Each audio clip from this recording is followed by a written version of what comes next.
Welcome to Difficulty Spike. I'm Heavy, and here's how the show works. I'll be taking a game with the option to adjust difficulty and try to find the sweet spot of what is the best feeling difficulty setting. If you have a game idea, drop it in the comments section. New episodes every other week. Titanfall 2 is a genre-defining movement gamer's wet dream, and sadly a tragic case of the gaming industry, but we'll get into all that. From the raw speed of the gameplay, removing the feeling of being another soldier in another war game, but the bullet itself flying at Mach 10, sometimes literally. Titanfall 2 has a soft spot in my heart as it was the first game I started understanding and desiring to speedrun. Never got that far, obviously. And since this game has lived in my top 5 for so many years, you'll find out about number 1 at some point. I wanted to find out, what is the best feeling difficulty setting for Titanfall 2? Real quick, sorry this isn't Mass Effect 3 as promised. Ran into a ton of difficulties like I got sick for the 1,000th time this year, yay! And as always, a song erupted from within me. Yay, Titanfall 2! It's the Titanfall for me and you!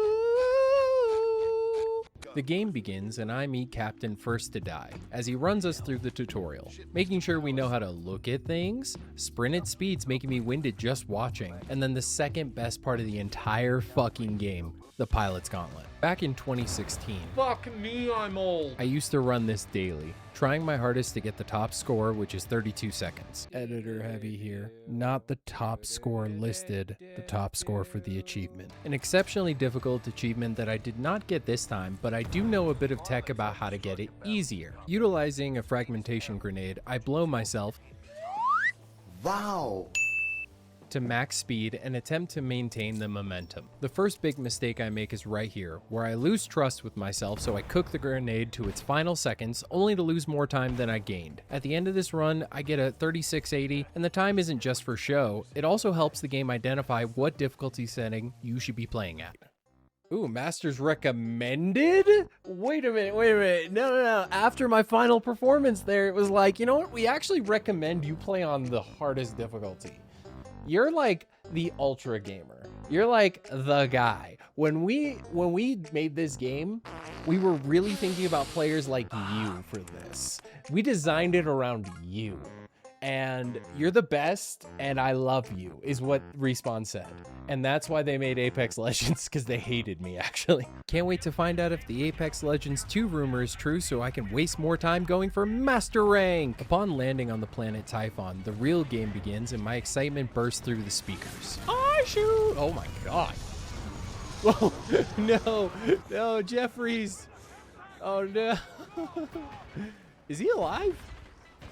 No, he's not. Oh. Now, to be perfectly honest, I've already recorded a Titanfall 2 video before. Problem was, it was my first video and fucking terrible, so it sits in the quietest part of my hard drive to hopefully never see the light of day. Why I'm telling you this is because I already know what the best feeling difficulty setting is, which is challenging, because I don't want to just switch without you being able to judge it for yourself via this video. So what I decided to do is treat it how I always would, adjust if and or when the fun feeling ended. Further on, we link back up with Captain About to Die, where he saves the protagonist and fulfills his role as the mentor who has to die. We're introduced to the big bad guys of the game who have zero bearing on the story other than being dickhead mercenaries, so I won't take the time for them either. Waking up from our power nap, BT helps us out by shooting these silly dogs, shitting out the captain. He gets buried in an unmarked grave on a distant world, probably still too good for him. Getting real control, I run past these fluffers. They give me a reason to not ignore them, bad puppy, and arrive at my first real enemies, the IMC troopers. On every single difficulty setting, they're not anything special. A group of them can overwhelm the player, and I'm fucking sorry. Did I get one shot by a fucking swift kick to the ribs? This is the first problem with Master Difficulty rearing its ugly head. The good old one-shot melee attack. It'll happen a bunch more throughout the run, and to be honest, not super fun feeling, and oddly enough, not the biggest gripe I have with Master Difficulty, but I'm getting ahead of myself. For some fucking stupid reason, after dying when getting access to the jump kit for the ability to double jump, the game delayed it for me by an extra couple of minutes. This doggle helped me out by fighting the new enemy introduced, the Spectres. Mostly, they're a non-issue in groups of 3 or less, but the amount of bullets they can sponge is problematic in higher quantities. I shove one of the 2 necessary batteries into BT to get him operational and run into my next big hurdle, this stupid ass encounter. To rocket? I'm gonna go with rocket, drones, a turret with laser rockets, and a non-insignificant amount of IMC troopers. After bashing my head into this wall for about 10 minutes, I just use the longbow sniper rifle and spam invisibility until I clear it. This might be someone's preferred playstyle if they like Call of Duty or Battlefield, but it's never been mine. Movement tech in games is what keeps me coming back. Apex Legends has tap strafing, and more. Titanfall 2 is lurch strafing, and more. And back when I played Destiny 2, yes, I was addicted to the Bungie slop. Ooh, thank you, Bungo Overlord. More slop in my mouth. Num num num num num. I love sword skating, and kinda more, not as much as the other 2.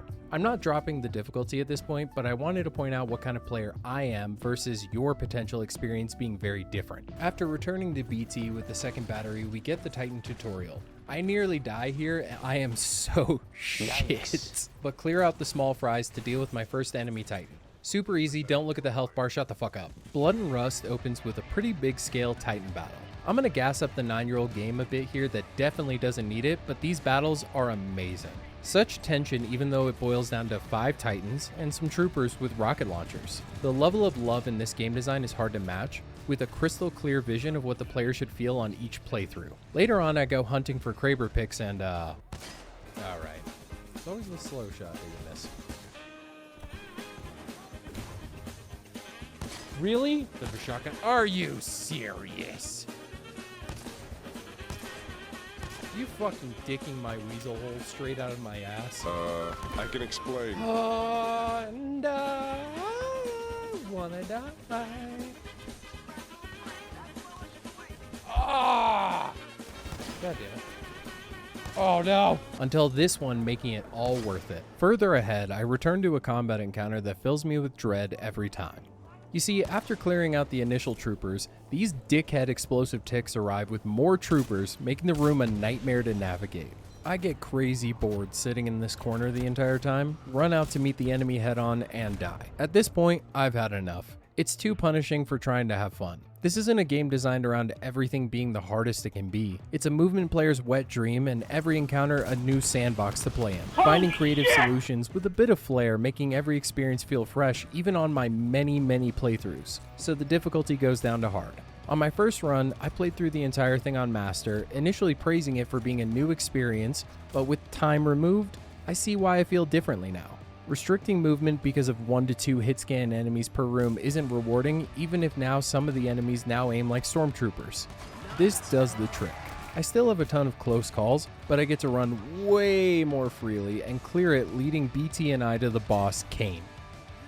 He dies crazy fucking quick, but gets his licks in, and it's on to mission 3, Into the Abyss. Super fun intro section where you get to pick up the Scorch Titan set and just burn all the enemies to the ground. Yeah, okay, fire seems to be a weird trigger for me. I'm seeing it now. I have a problem. Fire. After this encounter, we lose BT and have to head further into this facility, which was supposed to be a shortcut fucking clanker to rescue our Robo-Pal. I fucking love this mission, and this bit of movement beauty. Oh, that was clean looking. Oh my god, he's the best. He's so sexy. All he does is fucking eat ass all day, I guess. No, I'm not gonna talk about that. Here's an unrelated Aqua Teen Hunger Force clip. My ass has finally decided to eat my hand! It hungers for more! Moving on, navigating through the complex, perfectly intending to miss the jump only to recover it 20 feet below. You can't prove that isn't true, and make it to this stupid platform where I die 3 times. Some of you may be thinking throughout this video, why not just run past all the IMC dickholios? Honestly, I don't know. I don't have an aversion to it, as I'll run past other groups later on without a care in the world, but for some reason, I just really hated this stupid fucking shield guy with his stupid fucking kick shield, and I hate him. Near the end of this objective, I end up at the combat simulator being ran by Ash for funsies. Bad move for a villain, but fun time for me until the arrival of the first Reaper. Not that Reaper. Turns out I was worried for no reason, as an 80-round mag on the Spitfire, even when you miss half of the shots, makes mincemeat of them. Reuniting with BT, I worked through some rage I'd been feeling. What? The explosion from up there killed me? Mother fuck, and arrive at the boss fight with Ash, who has a massive problem dealing with the jetpack this Titan set gets. I get that it's the perfect counter to her, but it feels anticlimactic. Maybe in another run I'll do some testing to see what loadout feels best one day. Ooh, there's a series, Loadout Idiot Man, trialing weapon and armor loadouts for every boss encounter. That name needs work. Finally, we've arrived at the greatest mission I've ever played in a first-person shooter, Affecting Cause. If you don't remember it, I'll let past me explain it very succinctly. Yay! The best mission! Yay! Woo! What's up, bitches? I want to time travel! This entire mission to me is fucking nonsense. There are two different versions of the level, with enemies on both sides that react to the player within their specific time frame, and you as the player maintain a constant understanding of where you are in both sides. This is perfect level design, and I truly could gush about it for another hour, but let's get to the good stuff. Obtaining the ability to control what timeline we're in. As I run through on my murder spree, let's talk about the difficulty again for a bit. It's weird at this point. I'm not scared of any groups that don't have at least 3 Spectres, Reaper, and or a Titan. I do still die occasionally to normal IMC troopers, but it's way less than master difficulty. It feels almost like too much of a good thing at times. Sure, speed is important to this game, but challenge is a necessity not to be ignored in any game. I used to know someone who loved The Sims but would get bored of it in 3 days after starting a new game. I'm not a huge fan of the game, so I asked why. And they would show me their maxed out character with infinite money and the nicest house. Skipping the challenge makes the game unsatisfying, so all of this to say 2 things. 1. Challenge yourself always, in-game and in life. And 2. If you cheat in video games, I don't care for you. Back to the game, and there's something I want to showcase for those of you who don't know. You see, when Respawn made this game, the velocity tied to the player character was made relative to the last object the player interacted with. If you're on a moving platform, it can move you faster in the direction that object is moving, whereas a stationary wall only allows the player to reach what is considered max velocity. This can be broken in a few ways, but this one is a personal favorite. This platform sliding out in front of me extends my same velocity sliding onto it and adding onto its own velocity as it extends, blasting me forward. Holy shit! Ah! Ah! Ah! Holy shit! Yeah! Speedrunners use this to go much faster than I did here, but damn if it didn't look amazing. We time skip through the fan blade soup dispenser, which gets me every time. Love this level. Love it. And return to BT to find out we need to extend a bridge to get to the prototype weapon being stored in the past. A room full of nasty surprises fucks me up 4 or 5 times, I lost count, and then I just bring BT with me to annihilate all the mechs, extending the bridge, and shattering time for a bit. One small gripe I have here is what restabilizes time for us. Does it just sort its own shit out? You can see on the HUD that we are scanning the Ark. By the way, this thing is called the Ark. Go play Titanfall 2 if you haven't already. But is that causing us to go back to the present? Just something I never understood, but after the whole magazine versus clip thing in Mass Effect 2, I'll assume there's an answer for it and one of you will let me know what it is. Arriving at the beacon mission, it's mostly boring, so I'll give you cliff notes. Clear area, go get arc gun, accidentally left click, create new speedrun tech I'm calling the fumble shuffle, get arc gun, kill pathfinder, escape with arc gun, and BT suggests throwing me, which I, of course, giddy as a motherfucker, agree. Shout out to Zweek for the tutorial, as I finally did the super fastball special. Just not as successful. Oh my god, I got it. Okay, I hammered it way too much. If you don't know, you can input a jump at a very specific frame to boost BT's throw. Super cool to have pulled off once, but I just run it normally, only this time running past nearly every enemy. This bites me in the ass later when a Reaper plus a fucking large amount of enemies come over to kick my ass. Never knew they could leave their area, honestly. I'm massively surprised. Refusing to learn a lesson, I do the exact same thing again, only it works because of speed. This will be the rest of the run for the most part. If I as a pilot can fly through the level, I'm gonna do it. Much further ahead, I pull the uplink and have a moment with it. Don't kill me. Don't kill me in the cutscene. Don't kill me in the cutscene. Don't kill me in the cutscene. Cutscene safe. On my first run, I died in this cutscene, and first video heavy was very angry and still very bad at editing, so I'm not going to show you that. I'm not even sorry. Linking back up with BT, it fucking styles on this guy with a slick airborne kill. I assist by clearing out all the small enemies, and we fastball round 2 to put the uplink into the satellite dish. After the near-death experience, we formally get introduced to Richter. He talks some good shit in English first, then into German, which according to Google translates into, well, this. I don't like them putting chemicals in the water that turn the friggin' frogs gay. And I totally didn't make this up, please don't fact check it, but none of it matters as Richter dies, but he really did do some good work on me. Fairly tough boss fight. I celebrate by drawing a penis on the ground because I'm actually a child and can't help but show my girlfriend. Hey baby, I made a penis with cum this time instead of just a penis. That looks really good. Thank you. Yeah. Thanks, baby. Those balls. Yeah, the balls are a little... I think the balls look good. The next mission opens with a massive firefight between large groups of Titans. It's fucking awesome. Everyone stop talking. Listen, like, that was the best thing I've ever seen in my freaking life. Huge scale war, literally and figuratively. I do die here once, but mainly that's due to my greed more than the game. Up ahead, the player is given the North Star, which is the most bullshit Titan set in the campaign. Stay a mile back and just light up the IMC Titans from a safe distance. It's very helpful due to the amount of Titans, but I do wish it was slightly less OP. Thankfully, that didn't translate to multiplayer as everyone knows. Tone, best girl. Arriving at the end of this encounter, I just fly to the end to activate the cutscene, which kills all the enemy combatants and starts the arc. We're quickly introduced to Viper, who I fucking despise, but we'll get there soon. And I slip off a gunship. Wait, why is I stuck? Why is I stuck?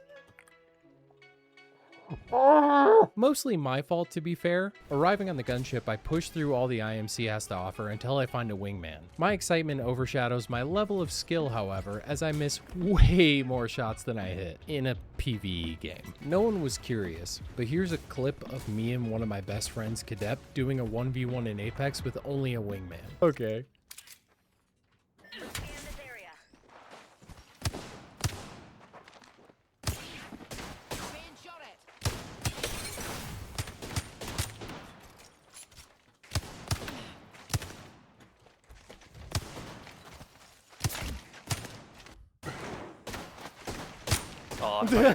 Yep, there's my skill level on full display. I'll continue to never pick that gun up again, my bad. Jumping to Viper's boss fight, and you know what? Fuck Viper. Trash. Jumping to me shooting Viper in his stupid bitch-ass head. BT and I recover the arc, and BT decides to body block the ship crashing. What a true homie. Always remember, if a homie will help you get someone's phone number, but won't body an explosion for you, they're not a real homie. Words to live by. Later, BT tries to protect the arc and the player, and I've got a great fucking question. Why did BT still have weapon capabilities after being captured? Who captures a giant mech with an active missile launcher? They end up being ripped out of the arc anyway, so it wasn't to damage our Lord and Savior Blue Ball blessing us with a nightly visit from the right hand. Jesus Christ. Okay, yeah, that might have gone too far. But it's not important as I obtain this fucking beauty of a weapon, the Smart Pistol. It's auto-tracking, speed-running perfection made in the form of an 18-round weapon of mass destruction. I'm sure we all wish this section was longer, allowing it to be used more, but I like it for what it is. Somehow, I get an achievement for sliding and killing 3 enemies, not sure how I never got that before, and we make it to the new BT, the Legion variant. This version of BT is absurdly powerful. There doesn't seem to be any damage fall off, so it's a pinpoint laser shredder from any distance. With this insane superpower, I easily make it to the final boss of the game, Sloane. Her gimmick is an easily dodgeable laser and phased reapers. Do this twice, get inside the gun thingy, BT commits, and the player escapes, credits roll. So, what's the verdict? It's nice to be in a game that's much more straightforward than an RPG, but there is a bit that's odd here. Unless there are higher tier enemies, it's just run fast the game, which is fun in its own right, but as most combat encounters are standard IMC troopers, it can feel a little too easy even on hard difficulty. My personal recommendation will still be hard though, as the speed combined with the occasional but welcome experience of getting my shit pushed in is worthwhile. Here's a better question. How do you play this game? If you made it this far, let me know in the comment section. It helped me out a ton. But none of this will matter when we return to a more familiar space that has mass and effects. Yeah, it's finally Mass Effect 3. Sorry about the delay. Okay, thanks, Questlove. Bye.